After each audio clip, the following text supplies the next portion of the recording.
కానీ స్థాయికి మించి చేస్తే మటుకు క్రమశిక్షణ చర్యలు తప్పవు. ఎందుకంటే మీరు నన్ను వ్యక్తిగతంగా ఏదైనా తిట్టండి, పొత్తు ధర్మాన్ని మటుకు ఆ స్ఫూర్తిని చంపగలను. అలాంటి వ్యక్తులు ఎవరన్నా కూర్చొని ఉన్నా కానీ భవిష్యత్తులో కానీ సమీప భవిష్యత్తులో కానీ ఖచ్చితంగా క్రమశిక్షణ చర్యలు తీసుకుంటాను. దాన్ని దయచేసి అందరూ, ఎందుకంటే మా నాగబాబు గారి గురించి చెప్తున్నాను, ఆయనకి మాట ఇచ్చి కూడా నేను వెనక్కి వెళ్లాల్సి వచ్చింది. అలాగే నేను ఎక్కడి నుంచి పోటీ చేయాలి, ఎమ్మెల్యేనా ఎంపీనా అని.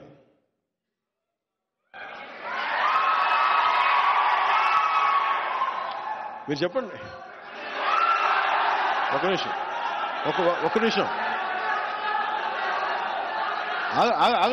ఆగండి, ఒక నిమిషం ఆగండి. వినండి మాట వినండి మాట. Silence, quiet. ఒక్క నిమిషం. అలాగే ఇప్పుడు నాకున్న తిరుపతి నిన్న ఇచ్చేసాను. అలాగే అన్నిటికంటే కూడా పిఠాపురం వీటన్నిటికంటే కూడా నేను అడిగేది వినండి. అలాగే అది బాగుంది.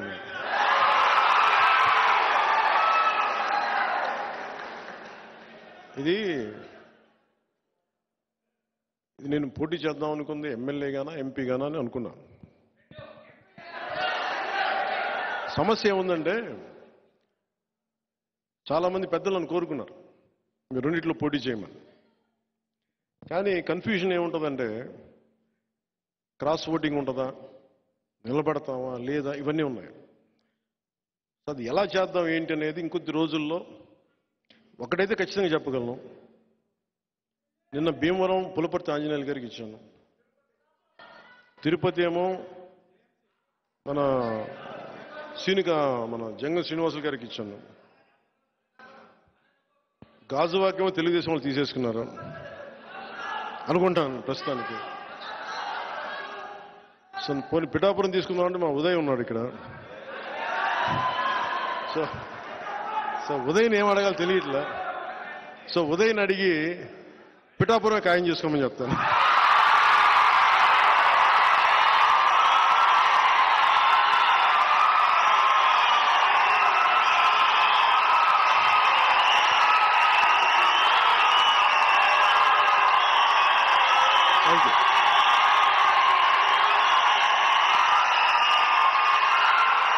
పిఠాపురం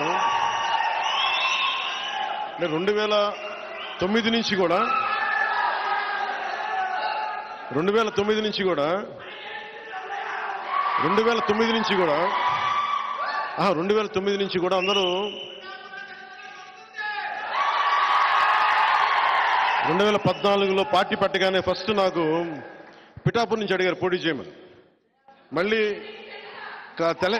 తెలంగాణలో అడిగారు పోటీ చేయమని, మళ్ళీ పిఠాపురం నుంచి వచ్చింది, 2 చోట్ల నుంచి వచ్చింది ముందుగా. కానీ పిఠాపురం నేను ఎందుకు పోటీ చేయట్లేదు లాస్ట్ టైం అంటే,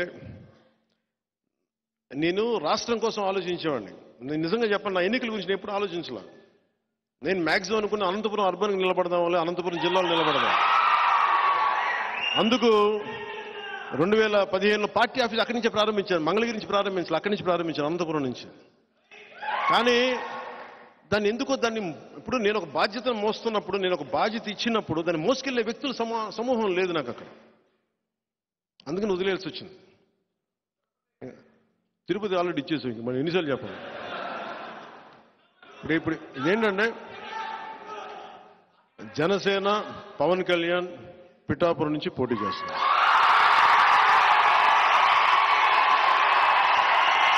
నా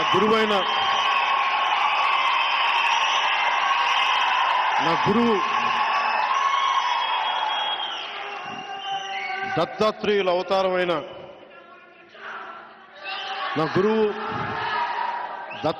అవతారమైన శ్రీపాద శ్రీవల్లభుడు జన్మస్థలం అది, శక్తిపీఠం అది. అక్కడి నుంచి పోటీ చేస్తాం. అనంతపురంలో కొడదాం తర్వాత భవిష్యత్తులో. ఇప్పుడు పొత్తు కొట్టనే, తర్వాత జనసేన కొడదాం.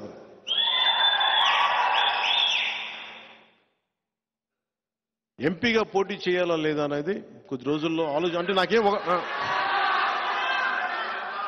అదే ఇవన్నీ ఎస్లు ఉన్నాయి నోలు ఉన్నాయి. అది ఎట్లాగనేది నాకైతే మనసులో ఎమ్మెల్యే ఉంది.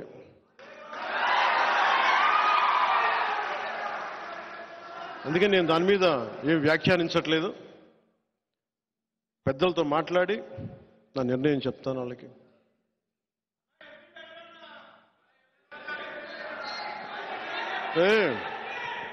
అంటే సీఎం అంటే సెంట్రల్ మినిస్టర్ ఆ మాట కోసమా మీరు?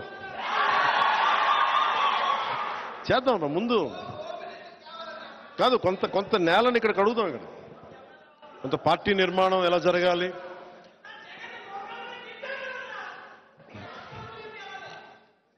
ఎక్కడికి అంటే ఇవన్నీ కూర్చోబెట్టుకొని ఇవన్నీ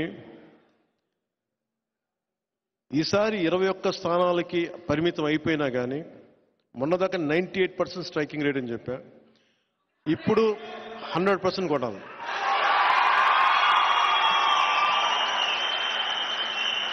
పొత్తులో ఉన్న మద్దతుదారులకి, తెలుగుదేశం మద్దతుదారులకి, భారతీయ జనతా పార్టీ మద్దతుదారులకి ఈ సభావేదికని పురస్కరించుకుని, అలాగే మన మద్దతుదారులందరికీ ప్రజాస్వామ్యాన్ని నిలబడాలని కాంక్షించే ప్రతి ఒక్కరికి కూడా నా విన్నపం, ఈ ఎన్నికల్లో 21 సీట్లు మాకు సంపూర్ణమైన మెజారిటీ ఇవ్వండి. మాకు సంపూర్ణమైన మెజారిటీ ఇవ్వండి.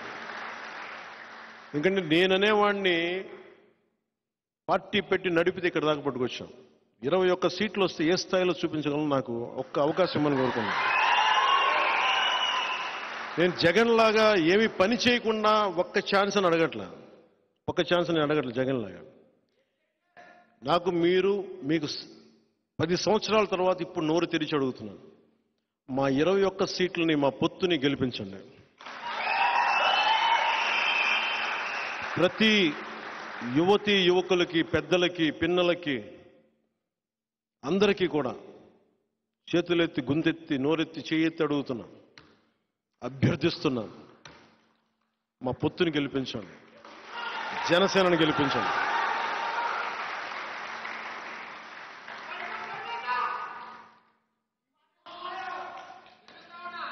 ఎవరికి ముగింపు వాక్యాలుగా ఇల్లేమో దూరం అని చెప్పాను కదా. ఇప్పుడు 10 సంవత్సరాల తర్వాత అధికారం అనే ఇల్లు కనుచూపు మేరలో ఉంది. ఒకప్పుడు దీపం లేదు, కానీ ఇప్పుడు చేతిలో వెలుగులు విరజమ్మే కాగడం ఉంది. గుండెల నిండా ఒక పవన్ కళ్యాణ్కే కాదు ధైర్యం, మొత్తం సమూహానికి ఉంది కాదు. మనం కాకపోతే ఇంకెవరు, జనసేన కాకపోతే ఇంకెవరు. సో మనస్ఫూర్తిగా మీ అందరికీ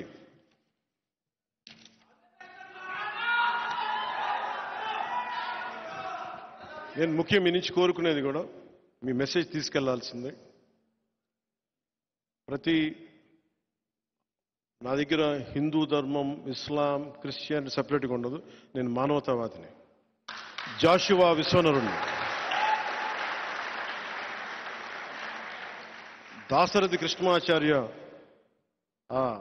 పోరాట స్ఫూర్తిని నింపుకున్నవాడిని, గుంటూరు శేషేంద్ర శర్మ తాలూకు గుండెల్లో ఉండే ధైర్యాన్ని నింపుకున్నవాడిని, శ్రీశ్రీ విప్లవాన్ని, తిలక్ తాలూకు వేదనని, వీళ్ళందరినీ గుండెల్లో పెట్టుకున్నవాడిని.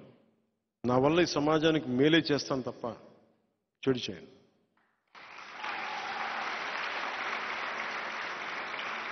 ప్రధానమంత్రి గారు కూడా నేను ఎంత నలిగానో నాకు తెలుసు ఈ దశాబ్ద కాలంలో.